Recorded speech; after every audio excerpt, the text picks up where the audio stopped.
કંકાલને અડકશે નહીં અને હું બચી જઈશ. નરાધન તો ગાયના કંકાલમાં સંતાયો. દેવી, આ કંકાલને તો આપણાથી અડાય પણ નહીં. હા, પણ એક કામ થાય. આપણી સૌ બહેનો આપણા અંગેથી મેલ ઉતારી જમા કરીએ ને એ મેલમાંથી હું બાળકી ઉત્પન્ન કરીશ.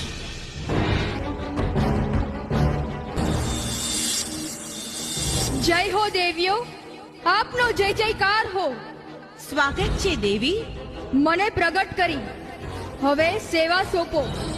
મારું નામકરણ કરો.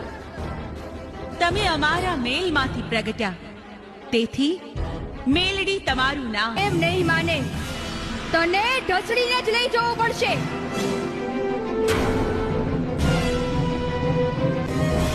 હું ચોટીલાની ચામુંડ, ત્રિશૂળના એક પ્રહારે તારા પ્રાણ હરું. ક્ષમા, ક્ષમા માવડી, ક્ષમા. ક્ષમા માંગતા મોડું થયું. લે આ ત્રિશૂળ. આ